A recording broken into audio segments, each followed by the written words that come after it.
ஆச்சி பாதாம் ட்ரிங்க். ஆச்சி பாதாம் ட்ரிங்க் ஒன்னு வாங்கினா ஒன்னு ஃப்ரீ.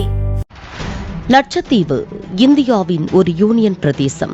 36 தீவு கூட்டங்கள் ஒன்று சேர்ந்து லட்சத்தீவு என்று அழைக்கப்படுகிறது.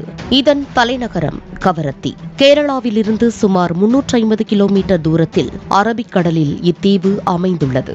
தீபலக்ஷம் என்பது லட்சத்தீவு தீவுகளின் பழைய பெயராகும். தீபலக்ஷம் என்ற சொல் தீவுகள் மற்றும் லட்சம் ஆகிய 2 சொற்களின் சேர்க்கை.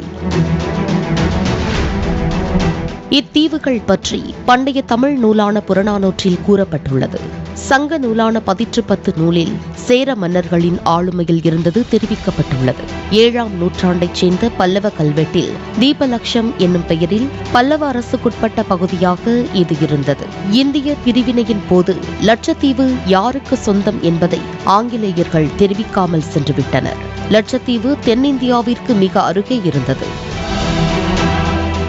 இங்கு சுமார் 93% முஸ்லிம்கள் வசிக்கிறார்கள். பாகிஸ்தான் அரசு லட்சத்தீவை சொந்தம் கொண்டாட திட்டம் தீட்டியது. தனக்கு சொந்தமான கப்பலை பாகிஸ்தான் லட்சத்தீவிற்கு அனுப்பி அந்நாட்டின் கொடியேற்றி உரிமை கொண்டாட நினைத்தது. இந்த தகவல் சர்தார் வல்லபாய் பட்டேல் அவர்களுக்கு தெரிய வந்தது. உடனடியாக பட்டேல் அவர்கள் கடலூரில் இருந்த முதலியார் சகோதரர்களான ஆற்காடு ராமசாமி முதலியார் மற்றும் லட்சுமணசாமி முதலியார் இருவரையும் திருவாங்கூர் சமஸ்தானத்திடம் கூறிவிட்டு பொதுமக்களை திரட்டி சென்று லட்சத்தீவில் மூவர்ண கொடியை ஏற்றுமாறு கேட்டுக்கொண்டார். இதனை சற்றும் தாமதிக்காமல் முதலியார் சகோதரர்கள் லட்சத்தீவிற்கு சென்று நம் பாரத கொடியினை பறக்கவிட்டார்கள். பாகிஸ்தானின் திட்டம் முறியடிக்கப்பட்டது. பின் வெறுங்கையோடு பாகிஸ்தானுக்கு திரும்பியது அந்த கப்பல்.